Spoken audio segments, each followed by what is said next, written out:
أعوذ بالله من الشيطان الرجيم. شكرا Ustaz. Bismillahirrahmanirrahim. Assalamualaikum warahmatullahi wabarakatuh.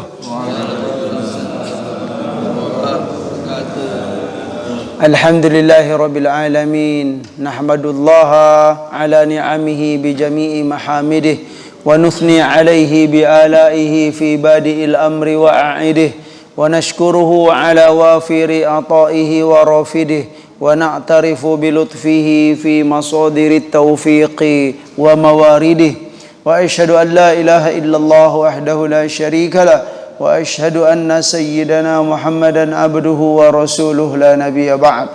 Allahumma salli wa sallim wa barik ala nabiyyina Muhammad wa ala alihi wa sahbihi ajma'in. Amma ba'du, faqala Allah ta'ala fil Qur'anil Karim, a'udzu billahi minasy syaithanir rajim. Bismillahirrahmanirrahim.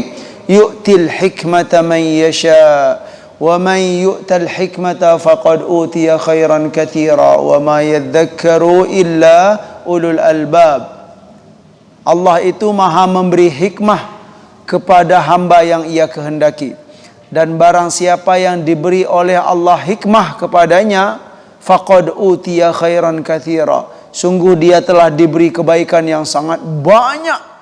Wa ma yadhakkaru illa ulul albab, dan realita ini, ya, keadaan ini tidak akan bisa dipahami, tidak akan bisa diambil pelajaran kecuali bagi hamba-hamba yang ulul albab, hamba-hamba yang cerdas, yang berakal sehat. Itu kata Allah Subhanahu wa taala. Barang siapa yang diberi oleh Allah hikmah, maka sungguh dia telah diberi oleh Allah kebaikan yang banyak, khairan katsira. Makna hikmah di sini apa?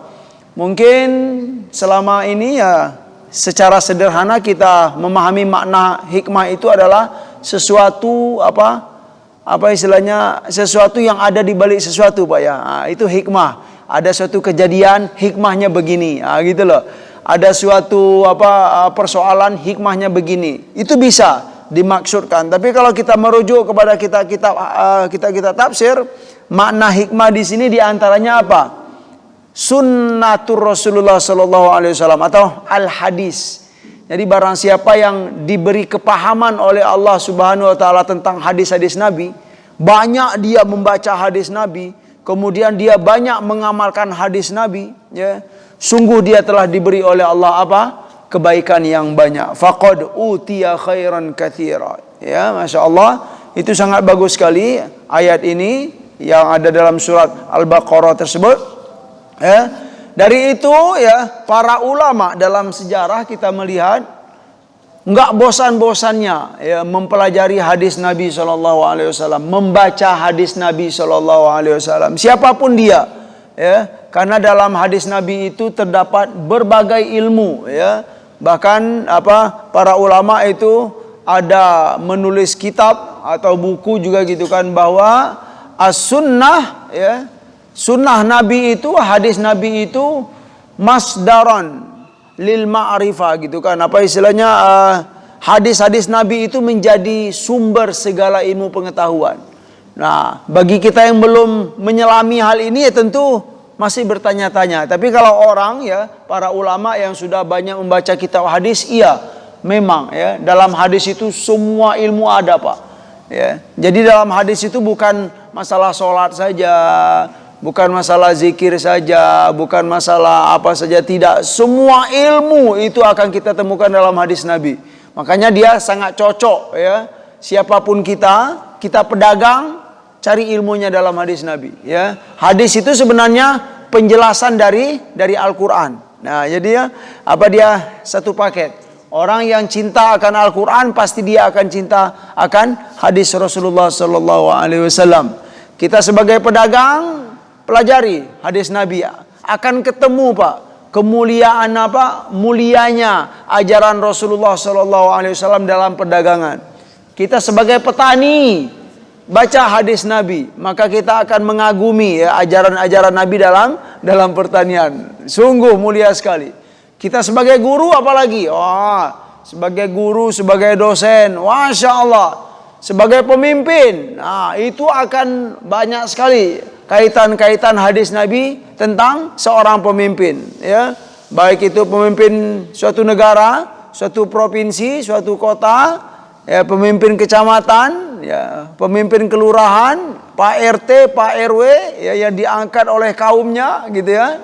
Yang diangkat oleh kaumnya, yang diberi kepercayaan oleh kaumnya, ya, itu termasuk seorang pemimpin. Baca hadis Nabi, maka kita akan menemukan apa-apa yang berkaitan dengan seorang pemimpin. Baiklah, jamaah sekalian, kita akan melanjutkan pembacaan kitab Targhib wa Tarhib ini, yaitu kitab kumpulan hadis-hadis Nabi tentang anjuran-anjuran Nabi dan larangan-larangan Nabi sallallahu alaihi wasallam. Di pertemuan yang lalu, seingat saya, kita sudah sampai hadis yaitu tentang apa? Tentang an Abi Musa radhiyallahu anhu anna Rasulullah sallallahu alaihi wasallam qala inna min ijlalillahi ikramadis syaibah al-muslim wa hamilil Qur'an ghairil ghali fihi walal jafi anhu wa ikramadis sultanil al-muqsit. Itu hadis yang kita baca sebelumnya. Apa artinya? Sesungguhnya dari pengagungan Allah Subhanahu wa taala, ya. Seorang hamba itu, ya, kalau kita memang mengagungkan Allah Subhanahu wa taala, ya, maka kita akan apa? Akan memuliakan orang-orang asy-syaibah, ya, asy-syaibah al-muslim. Siapa itu? Yaitu memuliakan orang-orang yang sudah beruban. Nah, gitu. Jadi dalam Islam, kalau memang kita, ya, mengaku beriman kepada Allah dan Rasul, ya, cinta Allah dan Rasul, memuliakan Allah dan Rasul, mengagungkan Allah dan Rasul, maka kita harus mengamalkan tiga ajaran ini dari Nabi sallallahu alaihi wasallam, yaitu apa? Ikramadis syaibah al-muslim. Yang pertama, memuliakan orang-orang yang sudah tua, orang-orang yang sudah rambutnya sudah putih. Itu dalam Islam harus dimuliakan. Gitu loh, Pak. Ada kedudukannya. Iya. Pak Ustadz, bagaimana kalau seorang itu dia tidak berilmu banyak? Dimuliakan, harus dimuliakan. Karena dia sudah apa? Ya, mungkin apa istilahnya kalau analisa saya gitu kan. Kalau boleh saya menyampaikan sebuah analisa, kenapa dalam Islam orang-orang yang sudah berambut putih itu harus dimuliakan? Setidaknya karena dia disayangi oleh Allah Subhanahu wa taala. Bukti sayang Allah Subhanahu wa taala, dia diberi umur yang panjang oleh Allah Subhanahu wa taala. Apalagi di sini disebutkan orang yang tua dia muslim. Maksudnya di sini apa? Dia tua dalam ketaatan kepada Allah Subhanahu wa taala. Dia berusaha untuk tidak bermaksiat kepada Allah Subhanahu wa taala. Dari itu, orang-orang yang sudah berambut putih dalam Islam harus dimuliakan. Gitu loh, Pak. Terbebas dari sisi-sisi lain, ya. Berilmukah dia, berhartakah dia, itu nanti dulu, terserah, Pak. Yang jelas kalau sudah berumur, ya, itu dalam Islam memang ada porsi untuk dimuliakan. Hebatnya ajaran Islam. Yang kedua yang harus kita muliakan itu siapa? Hamilil Quran, ya. Orang-orang yang membawa Al-Quran. Artinya apa? Yang dalam dadanya, dalam hatinya ada Al-Quran. Ya, ghairil ghali fihi walal jafi anhu. Yang mana dia bukan berinteraksi dengan Al-Quran itu memang bukan hanya menghafal saja, bukan hanya membaca saja, tetapi seorang yang hamilil Quran ini dia memang bisa baca Al-Quran, menghafal Al-Quran, kemudian mengerti makna-makna, kemudian dia mengamalkan apa yang ada dalam Al-Quran tersebut. Orang yang begini dalam Islam harus dimuliakan, Pak. Ya, punya posisi penting, punya posisi yang istimewa dalam Islam.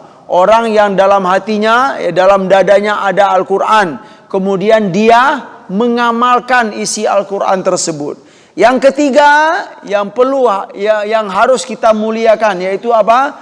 ikramadi sultanil muqsit, ya. Kita sebagai orang-orang Islam, orang-orang yang beriman kepada Allah dan Rasul, diperintahkan untuk memuliakan siapa? Dhis sultanil muqsit, pemimpin yang adil. Pemimpin yang adil dalam Islam harus dimuliakan. Itu punya posisi yang khusus, Pak. Jadi ada 3 orang dalam Islam yang harus apa? Yang mempunyai posisi yang istimewa dalam hadis ini, yaitu orang yang sudah berumur, ya, sudah beruban. Yang kedua, orang yang membawa Al-Quran. Maksud membawa itu ya mengamalkan Al-Quran, bisa baca Al-Quran, bisa menghafal Al-Quran, kemudian dia mengamalkan isi Al-Quran tersebut. Maka orang ini harus dimuliakan dalam Islam. Yang ketiga, seorang pemimpin yang adil, yang sangat perhatian kepada rakyatnya. Dalam Islam, pemimpin ini harus dimuliakan. Dia punya posisi yang istimewa dalam Islam. Nggak boleh, ya, rakyat menghina atau merendahkan seorang pemimpin yang adil. Subhanallah, itu hadis Rasulullah sallallahu alaihi wasallam. Hadis berikutnya yang baru hari ini, wa an ibni Abbas radhiyallahu anhuma qala Rasulullah sallallahu alaihi wasallam al barakatu ma'a akabirikum, ya. Dalam hadis ini Nabi bersabda, keberkahan itu, kata Nabi, ya, al barakatu fi ma'a akabirikum, ya. Keberkahan itu bersama dengan siapa? Akabirikum. Akabir itu jamak dari kabir. Akabir itu adalah orang-orang yang sudah tua. Nah, jadi orang-orang yang sudah tua itu ada keberkahan menurut Rasulullah sallallahu alaihi wasallam. Apalagi orang tua sudah berumur, dia taat kepada Allah Subhanahu wa taala. Dalam suatu majelis, ya, ada orang-orang yang sudah berumur, hamba-hamba Allah yang sudah berumur dan taat, ya. Itu menurut hadis ini di sana terdapat keberkahan. Nah, gitu loh, orang-orang yang diberi umur panjang dan dia taat kepada Allah Subhanahu wa taala. Dalam hadis berikutnya, wa an Ubadah bin As-Samit, ya, anna Rasulullah sallallahu alaihi wasallam qala, bahwa Rasulullah sallallahu alaihi wasallam bersabda, laisa min ummati man lam yubajjil kabirana wa yarham saghirana wa ya'rif li'alimina. Dari sahabat yang bernama Ubadah bin As-Samit, bahwa Rasulullah sallallahu alaihi wasallam bersabda, laisa min ummati, bukan termasuk umatku, kata Nabi, yaitu yang pertama, man lam yubajjil kabirona, orang yang tidak memuliakan orang tua. Orang yang tidak memuliakan orang-orang yang telah berumur, ya. Bukan orang tua kandungnya saja, orang yang lebih besar daripada dia tidak memuliakan, ya, maka itu bukan termasuk umatku, kata Nabi sallallahu alaihi wasallam. Iya, baik itu tetangga kita, sahabat kita, siapapun, ya, kalau dia lebih besar dari sisi umur saja, dalam Islam itu harus dimuliakan. Kemudian bukan termasuk umatku juga, kata Nabi, wayarham saghirona, dan dia tidak mengasihi anak-anak yang kecil dari dia. Orang yang tidak mengasihi, yang tidak menyayangi yang lebih kecil dari dia, itu bukan termasuk umatku. Subhanallah. Berarti apa, Bapak Ibu, jamaah sekalian? Dalam Islam itu yang lebih tua dimuliakan, yang lebih kecil harus disayangi. Ini memang subhanallah, ya.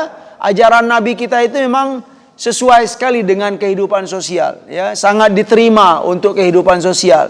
Bahkan kata Nabi, bukan termasuk umatku orang yang tidak mau memuliakan orang yang lebih tua darinya dan tidak menyayangi yang lebih kecil darinya. Itu bukan tipe umatku, kata Rasulullah sallallahu alaihi wasallam. Yang ketiga, wa ya'rif li'alimina, dan orang yang tidak mengetahui hak-hak para alim dari umatku. Maksudnya apa? orang alim, orang yang berilmu dalam Islam itu punya kedudukan juga. Di antaranya adalah orang yang alim itu harus dimuliakan, harus dihormati, jangan dihina atau jangan diremehkan. Jadi orang yang tidak mengetahui li'alimina wa ya'rif li'alimina, maksudnya adalah hak-hak orang-orang yang alim dalam Islam. Tentulah orang yang alim di sini orang yang alim mengamalkan ilmunya, bukan hanya punya pengetahuan saja tetapi tidak mengamalkan ilmu. Jadi yang tidak termasuk umatku, kata Nabi SAW, laisa min ummati, yaitu orang yang tidak memuliakan yang lebih tua dan tidak menyayangi yang lebih kecil dan tidak mengetahui hak-hak orang alim dalam Islam. Maksud hak itu apa, Pak? Hak orang alim itu adalah untuk dimuliakan. Bukan berarti orang alim itu minta dihormati, tidak. Maknanya adalah memang dalam Islam itu memang sudah ditempatkan, Pak. Bukan minta dihormati atau minta dihargai, tidak. Tetapi memang sudah ditakdirkan oleh Allah, sudah ditetapkan oleh Rasul. Posisinya begini, gitu loh. Sama dengan itu, kalau kita teringat bahasan tentang istri, suami istri. Seorang suami itu dalam Islam punya kedudukan penting dalam Islam. Si istri mau bagaimanapun suaminya, karena itu adalah suamimu, muliakan, gitu loh. Misalnya si istri nih, saya bisa cari duit sendiri misalnya, saya bisa berkarir, atau memang misalnya kita temukan realita si istri bekerja, bisa mendapatkan penghasilan, si suami nggak bekerja misalnya, atau sedang tidak bekerja, atau memang sedang sedang dalam keadaan nggak bisa menghasilkan penghasilan, si istri bisa, Pak, gitu loh, Pak. Dalam Islam hati-hati loh, gitu kan, jangan sampai dengan keadaan begini, posisi begini, penghargaan, penghormatan si istri itu berkurang kepada suami. Dengan apa misalnya, suami saya nggak bisa bekerja apa-apa, gitu kan, saya yang cari duit ini, gitu kan. Dengan cara begitu, kalau penghormatan dan penghargaan seorang istri kepada suami itu berkurang atau malah hilang, itu berbahaya bagi si istri ini, gitu kan.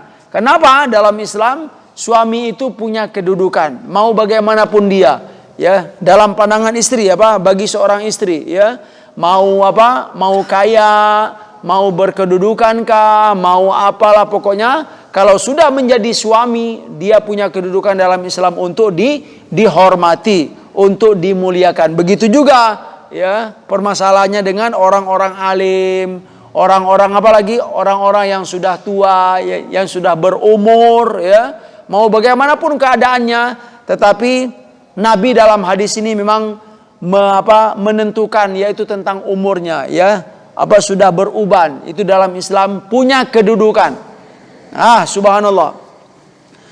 Baik, berikut hadis penguat, jamaah sekalian, dia mirip-mirip. Jadi dalam suatu bab itu ada kemiripan, cuman riwayatnya berbeda-beda. Yang pertama tadi kita bacakan hadis dari siapa? Abu Musa radhiyallahu anhu, sahabat Nabi yang bernama Abu Musa radhiyallahu anhu. Hadis yang kedua dari Ibnu Abbas, mirip-mirip, inti bahasannya mirip-mirip, tapi riwayatnya berbeda-beda. Yang ketiga dari sahabat yang bernama Ubadah bin As-Samit. Yang keempat hari ini kita bacakan yaitu hadis dari Ibnu Abbas juga, radhiyallahu anhuma, anna Rasulullah sallallahu alaihi wasallam qala. Dari Ibnu Abbas lagi, hadis penguat tentang bahasan sebelumnya, yaitu laisa minna, man lam yuwaqir kabir wa yarhamis saghir wa ya'mur bil ma'ruf wa yanha 'anil munkar. Ini hadis penguat, Bapak Ibu yang dimuliakan Allah Subhanahu wa taala. Apa kata Nabi di sini? Laisa minna, bukan termasuk dari golongan kami, kata Nabi. Bukan termasuk, dalam hadis sebelumnya apa? Bukan termasuk umatku. Laisa min ummati. Nah, ya, di hadis sebelumnya kita dapatkan lafaz hadis Nabi itu bukan termasuk umatku. Ya, dalam hadis ini bukan termasuk golonganku. Siapa yang tidak termasuk golonganku, kata Nabi Sallallahu Alaihi Wasallam? Yang pertama, malam yuwakir kabir, orang yang tidak bisa memuliakan orang-orang yang lebih tua darinya. Orang yang tidak memuliakan orang yang lebih besar, orang yang lebih berumur, dan orang yang tidak menyayangi anak-anak yang kecil. Itu bukan termasuk golonganku. Nah, kemudian bedanya dalam hadis yang keempat ini adalah wa ya'muru bil ma'ruf wa yanha 'anil munkar. Tidak termasuk golonganku, kata Nabi SAW, orang yang tidak mau mengajak kepada kebaikan dan tidak mau mencegah kemungkaran. Ya'muru bil ma'ruf wa yanha 'anil munkar. Ini perkara penting juga, ya, jamaah sekalian yang dimuliakan oleh Allah Subhanahu wa taala. Berarti kita dalam berislam, ya, kalau ingin dicintai oleh Rasulullah SAW, ya kita harus mengamalkan, ya, poin-poin yang sederhana ini. Memuliakan orang yang lebih besar, menyayangi yang lebih kecil, kemudian wa ya'muru bil ma'ruf. Ini penting. Ya, kalau kita mengaku cinta kepada Allah dan Rasul, tentu kita harus berusaha untuk mengajak kepada kebaikan. Itu loh. Mengajak kepada kebaikan, ya, terutama kebaikan itu sudah kita amalkan. Nah, gitu loh. Contoh, Pak, ya, misalnya kita mengajak tetangga untuk sholat berjamaah, itu ya'muru bil ma'ruf. Ya, itu tipe umat Nabi SAW. Ya, kriteria umat Rasulullah SAW. Ya, karena pada dasarnya kenapa sih kita harus mengajak orang berbuat baik? Ya, karena dalam Islam itu soleh itu bukan untuk diri sendiri, Pak. Ya, soleh itu harus disebarkan. Kesolehan itu harus disebarkan kepada orang lain juga. Nah, dari itu kita diajarkan untuk ya'muru bil ma'ruf. Ya, ngajak saudara, ngajak family, ngajak teman, ngajak tetangga, ya pokok siapalah yang pengen kita ajak untuk sholat ke masjid, misalnya, atau untuk menghadiri majelis taklim, ya, itu perbuatan-perbuatan ya'muru bil ma'ruf. Di kompleks sekitar gitu kan, mungkin ya kita mengajak, mari ya jamaah sekalian, warga, kita beramai-ramai untuk meramaikan masjid, terutama di hari Ahad pagi ini kita ramaikan masjid kita. Ya paling sampai suruk lah gitu kan. Nanti setelah suruk silakan kita berkeliaran kemana-mana. Nah, itu mengajak kebaikan. Nah, yang kedua bukan hanya mengajak kebaikan. Ya, ciri-ciri dari umat Nabi itu apa? Mencegah kemungkaran. Nah, ini perkara berat dikit, Pak, ya. Ya, kalau mengajak kebaikan mungkin tidak terlalu berat, ya, Pak, ya. Ayo sholat berjamaah. Nah, ini kalau mencegah kemungkaran ini yang agak berat, ya. Misalnya di komplek kita, di RW kita, di kelurahan kita ada satu titik di mana titik itu dikenal, ya, oleh warga misalnya, ya, di sana berbuat kemungkaran. Kalau memang kita mengaku umat Nabi SAW, kalau memang kita tahu juga memang begitu adanya, kita harus berusaha untuk mencegah kemungkaran tersebut. Tentu caranya seperti dalam hadis, silakan pilih, ya, mau dengan tangan, mau dengan lisan, atau mau dengan diam saja, silakan pilih. Maksud diam itu setidaknya kita mengingkari, ya, kita tidak setuju dengan kemungkaran tersebut. Nah, silakan pilih, ya. Bagi yang kuat untuk dengan tangan, ya, dengan kekerasan, silakan, nggak apa-apa. Bagi yang nggak kuat, pakai lisan, ya, cegah dengan lisan, memberi nasihat, ya, kenapa harus ada begini gitu kan? Kenapa harus? Ya memang harus begitu, Pak. Jadi kalau saya boleh kasih istilah, umat Nabi itu kesannya memang usil, Pak. Nah, usil dengan pekerjaan orang. Kesannya begitu, ya kan? Ya, karena memang dalam prakteknya, misalnya ada suatu komunitas yang berbuat kemungkaran, kemudian ditegur gitu kan. Kenapa harus ditegur gitu kan? Kan saya yang berbuat maksiat. Anda kan nggak berbuat maksiat. Kenapa ditegur? Nah ya, jadi seolah berkesan apa? Berkesan usil. Umat Nabi itu usil. Sebenarnya bukan usil, Pak. Ya, dalam Islam itu kita diajarkan kalau ada sebuah kemungkaran yang didiamkan, ya, itu ya orang-orang yang ada di sekitarnya itu akan kena, ya, murka Allah atau adab Allah. Itu perkara yang penting. Itu ada dalam Al-Quran. Banyak sekali kisah-kisah nyata yang ada dalam hadis Rasulullah Sallallahu Alaihi Wasallam. Suatu kaum yang mendiamkan sebuah kemungkaran, yang mana kaum itu dia taat, Pak, soleh, berzikir gitu ya.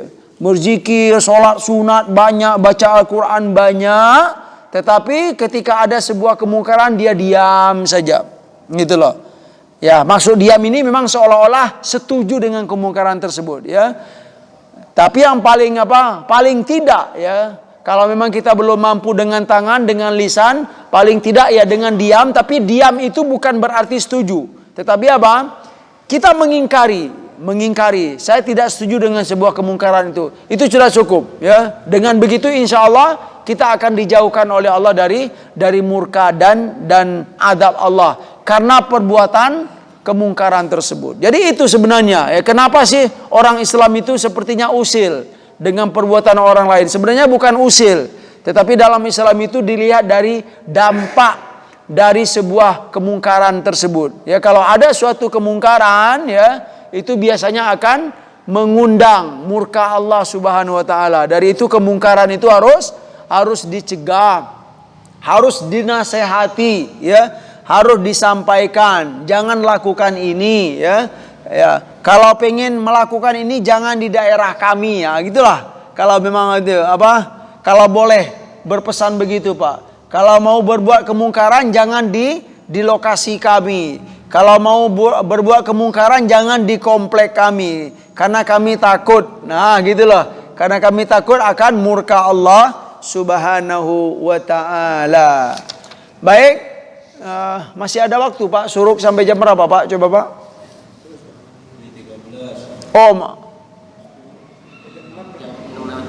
Oh ya, masih itu, ya.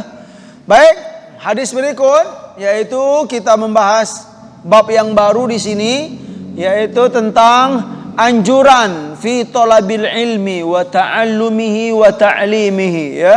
Anjuran Nabi sallallahu alaihi wasallam dalam menuntut ilmu dan mempelajari ilmu serta mengajarkan ilmu. Nah, ini hadis-hadis tentang ilmu dan keutamaan belajar serta mengajarkan ilmu tersebut. Yang pertama, hadis yang pertama dalam kitab ini adalah an Anas bin Malik radhiyallahu anhu qala Rasulullah sallallahu alaihi wasallam talabul ilmi faridatun ala kulli muslim. Menuntut ilmu itu, ya, faridatun ala kulli muslim, ya. Menuntut ilmu itu faridah, fardu, ya, wajib hukumnya bagi seorang muslim. Nah, dari sini saja, ya, bisa kita pahami ada beberapa poin, ya. Kalau memang kita memahami, ya, bahwa menuntut ilmu di sini adalah segala ilmu yang bermanfaat, itu juga bisa, Pak, ya. Segala ilmu yang bermanfaat Islam sangat mendukung. Berarti apa? Agama Islam itu adalah agama yang mendukung keilmuan, yang mendorong umatnya untuk menjadi umat yang berilmu, bukan umat yang buta huruf. Itu, ya, setidaknya kita memahami makna ini. Karena dalam Islam menuntut ilmu itu hukumnya wajib. Ya, kalau memang wajib, ya, orang Islam yang tidak mau menuntut ilmu berarti berdosa. Nah, yang kedua, makna ilmu di sini apa? Ya, ternyata, ya, bisa dipahami juga makna ilmu ini. Yang pertama adalah ilmu agama, Pak, ya.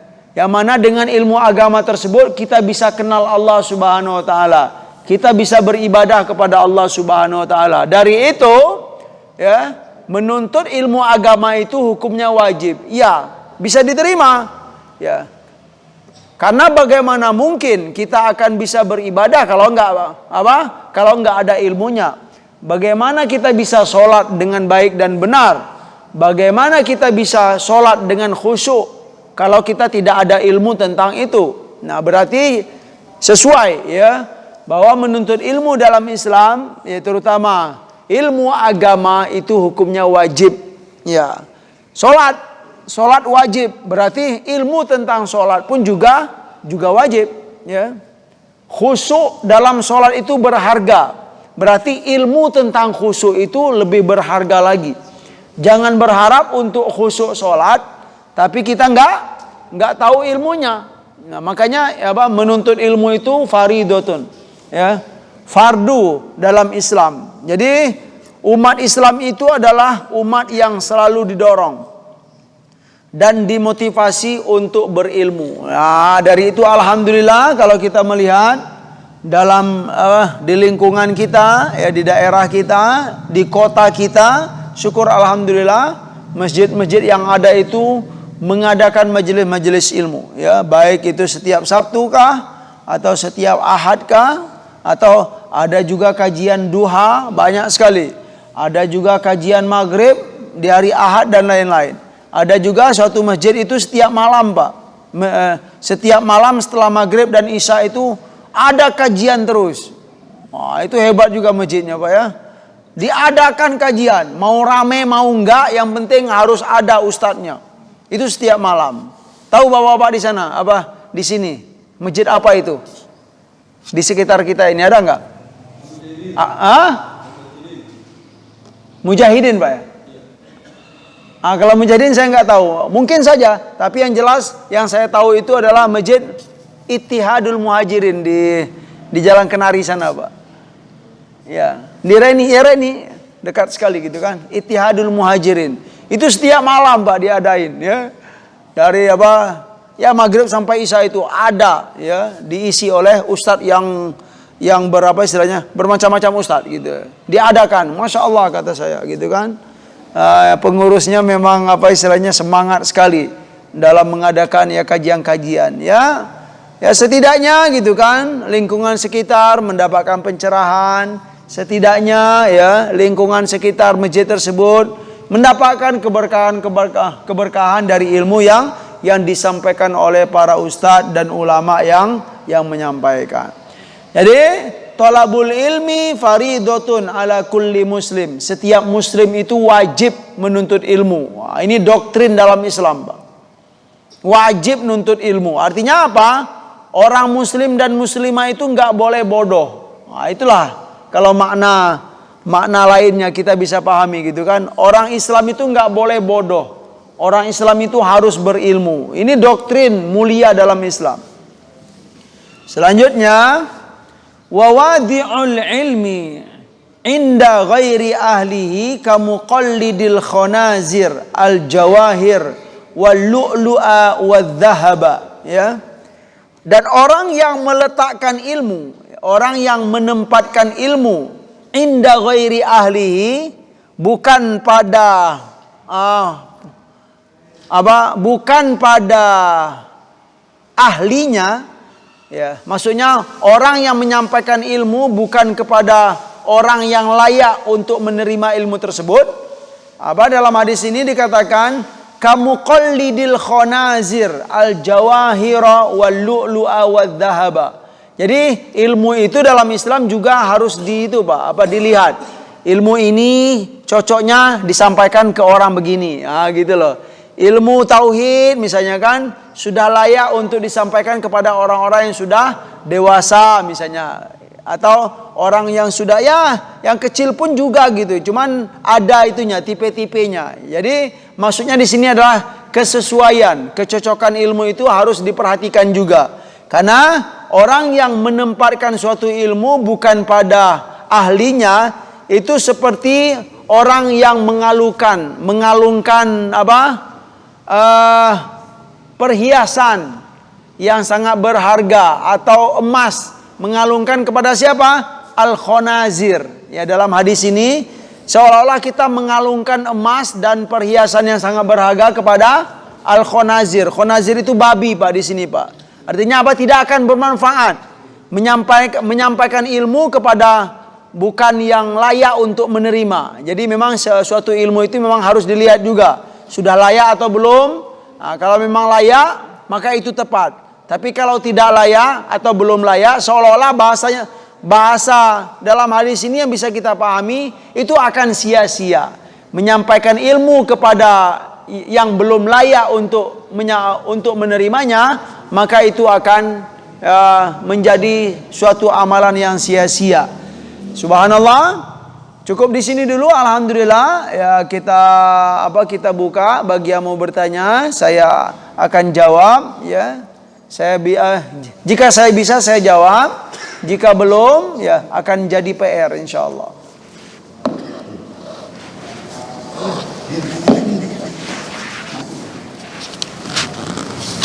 Bisa. Nanya. Jamaah bagi yang bertanya di dalam mobil imam. Ada yang nanya? Mas, ini baca dulu. Nanti di balik bisa jawab. Assalamualaikum warahmatullahi wabarakatuh. Waalaikumsalam warahmatullahi.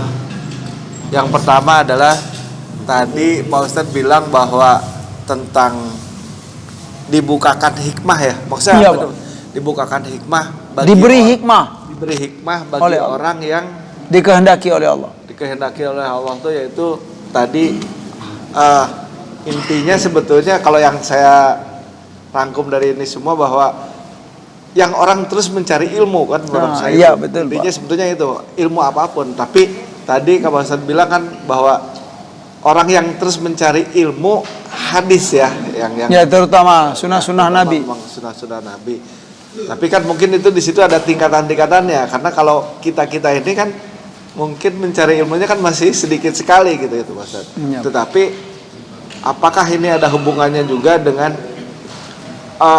saya nggak tahu nih dari ayat apa dari hadis ya, bahwa kalau kita mendekati Allah dengan berjalan kaki maka ya, Allah akan berlari. Ya, itu hadis, Pak. Apakah mungkin maksudnya ke arah situ? Dan yang kedua bahwa kita mencari ilmu itu terus nanti Allah tuh akan terus memberikan petunjuk dan membuka.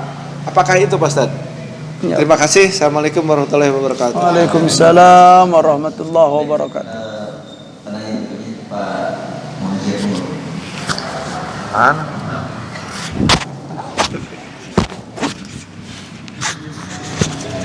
Iya, assalamualaikum.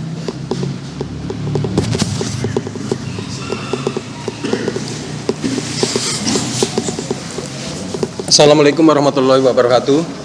Waalaikumsalam. Sebelum saya menanyakan pertanyaan saya bertanya dulu kepada Ustadz. Mohon maaf ini sebelumnya. Maaf Ustadz ini, apakah antum jamaah tabligh? Oh, gitu. Mohon dijawab dulu. Oh, jawab dulu. Ya?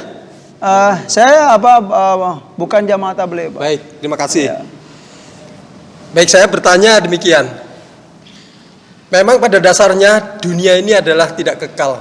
Ya. Oh, iya. Jadi sebentar ada peraturan begini, begitu, begono, apapun berubah-berubah. Dunia itu memang gak kekal.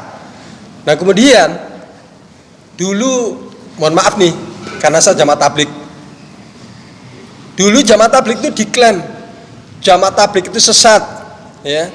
Jamaah tabligh itu jamaah apalah pokoknya, ya kan. Kemudian disebutlah dulu itu jamaah tabligh itu adalah jamaah kompor, kemudian jamaah keliling, jamaah kurut, macam-macam diklaim. Bahkan kiai-kiai besar pun, ya seperti di Jawa Timur itu banyak yang mengeklaim jamaah sesat. Nah, kurun waktu berjalan, ya, maka mereka semua yang mengeklaim bahwa jamaah tabligh itu adalah sesat minta maaf, mohon maaf karena atas ucapan yang telah dilontarkan. Nah kemudian Sebagaimana tadi yang disampaikan oleh Ustadz, bahwasanya semua itu persis dengan apa yang diamalkan oleh jamaah tabligh. Persis. Ya. Nah, oleh karena itulah mungkin ya sebelum para ulama-ulama pun kiai yang mengeklaim bahwa jamaah tabligh ini adalah sesat, loh, apa sih yang dilakukan oleh jamaah tabligh itu? Kok saya keburu-buru mengatakan sesat kan gitu? Sehingga apa? Akhirnya mungkin tabayun, atau mungkin loh semua itu ada di buku-buku besar ataupun di buku-buku sebagaimana yang diajarkan atau disampaikan oleh Ustadz saat ini kan gitu. Nah, alhamdulillah akhirnya semua mengeklaim istilahnya baca itu minta maaf ya. Hampir semua kalau dilihat di YouTube itu ada. Nah, oleh karena itulah ini mohon penjelasan lebih lanjut terkait dengan pandangan ilmu yang Ustadz pelajari dengan apa yang saya sampaikan pertanyaan ini, apakah benar ya jamaah tabligh itu sesat? Demikian, terima kasih. Wassalamualaikum warahmatullahi wabarakatuh. Waalaikumsalam warahmatullahi wabarakatuh. Baik, Masya Allah, terima kasih. Pertanyaan yang pertama yaitu tentang menuntut ilmu, Pak ya.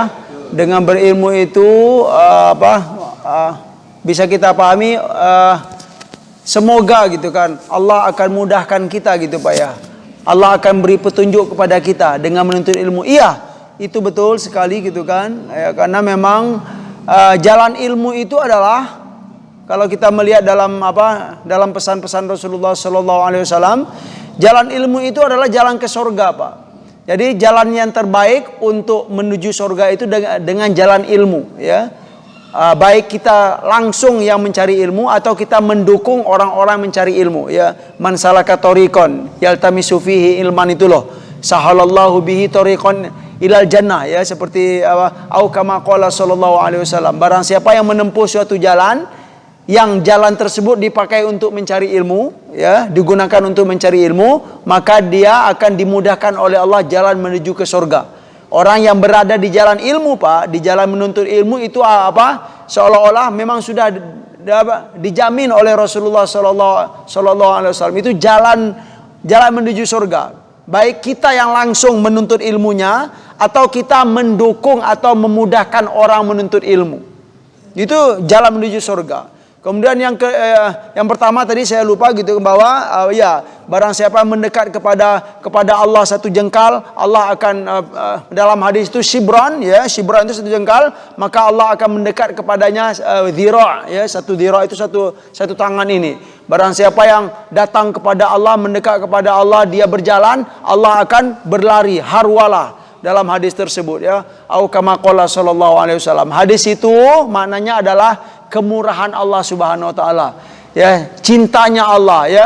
Sebesar-besar cintanya hamba kepada Allah, sungguh lebih besar cinta Allah kepada hamba. Betul enggak, Pak? Iya, memang begitu ya. Semurah-murahnya kita itu enggak akan layak untuk dibandingkan dengan pemurahnya Allah Subhanahu wa taala. Itu makna dari hadis tersebut, yaitu kemurahan Allah itu sangat ya derma sekali, Pak. Nah, itu dia ya. Jadi apa yang disampaikan Bapak tadi sangat betul ya, perlu kita kuatkan. Jadi jangan ragu lagi, insya Allah jalan ilmu itu adalah jalan yang terbaik untuk menuju surga ya. Banyak memang jalan untuk menuju surga, tetapi menurut hadis Nabi, jalan yang paling baik dan paling mudah ya, tapi nggak bisa juga dibilang mudah menuntut ilmu, Pak ya. Berat menuntut ilmu itu. Jalan yang paling baik, yang paling cepat, yang paling jitu untuk menuju surga itu tempuhlah jalan menuntut ilmu. Ya, dengan berilmu itu insya Allah kita akan dimudahkan oleh Allah jalan ke surga. Iya, betul. Sudah, Pak? Sebentar, Pak. Tadi ayat Al-Baqarah itu ayat berapa, Ustaz? Oh ya, sebentar ya. Ya, mohon maaf saya kalau baca dalil Al-Qur'an, saya itu tidak sebutkan ayatnya karena saya menghafal Al-Qur'an itu tidak ngapal per ayat, Pak. Ya, kita ngapal per lembar sama kemudian per juz gitu insyaallah. Oke, nanti setelah kajian kita itu cek. Maksudnya tuh yang tadi itu tentang hikmah itu ada di Al-Baqarah gitu, Pak. Iya, ada surah Al-Baqarah Ayatnya saya nggak nggak hafal gitu Pak ya. Dia sebelah kanan itu Pak, sebelah kanan bagian bawah. Cukup Pak ya, nanti insya Allah kita itu. Saya pernah membaca hadis bahwasanya kasih sayang Allah ini, ketahuilah kasih sayang Allah ini. Bagaimanakah orang yang baru melahirkan dan menyusui anak, sayang nggak kepada anaknya, sangat sayang. Ketahuilah bahwasanya Allah itu sayangnya lebih daripada ibu yang sedang menyusui anaknya. Betul, Masya Allah ya. Betul sekali. Ya baiklah, pertanyaan beliau tadi, inti pertanyaan tadi apa Pak? Apakah ya jamaah tabligh itu sesat? Ya, sejauh apa istilahnya pengetahuan saya, bacaan saya gitu kan, Masya Allah ya. Saya tidak berani mengatakan jamaah tabligh itu sesat ya. Itu bukanlah jamaah yang sesat ya. Kalaupun ada ya orang yang mengatakan itu sesat, saya bisa pastikan orang itu belum tahu tentang jamaah tabligh. Itu saja sebenarnya. Sederhana Pak. Ya, jamaah tabligh itu Pak, kalau kita melihat, kalau pengen melihat ya, para ulama yang di atas itu mengagumkan sekali ya. Kita tahu ada sebuah kitab sejarah yang terkenal sekali di dunia Islam ya, yaitu kitab berjudul Hayatus Sahabah. Hayatus Sahabah itu karangan Al-Imam Al-Kandahlawi ya. Al-Kandahlawi atau Ad-Dehlawi ya Al-Kandahlawi ya. Kalau Hujjatullahil Balighah itu Al-Imam Ad-Dehlawi ya.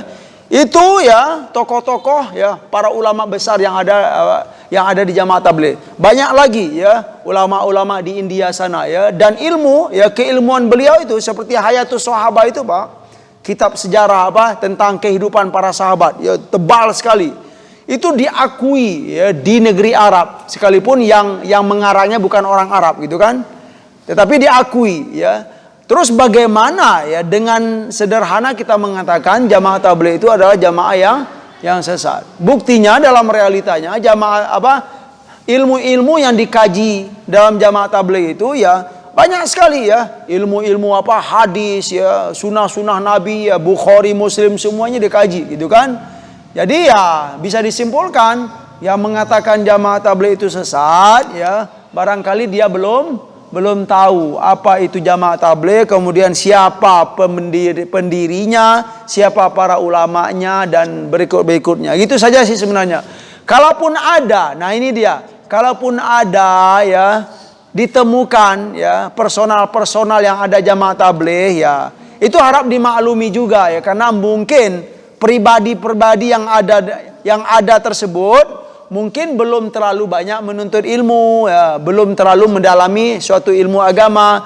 Jadi kelihatannya oh ini keliru dari apa yang sudah biasa diamalkan, karena memang belum terlalu mendalami ilmu agama. Dan itu harap dimaklumi juga gitu Pak. Karena yang masuk jamaah tabligh itu ya terkadang orang-orang yang baru-baru sadar, baru-baru insaf. Nah, itulah realita yang ada. Sekian. Ya, semoga bermanfaat ya, terutama bagi kami yang menyampaikan dan buat kita semua yang mendengarkan.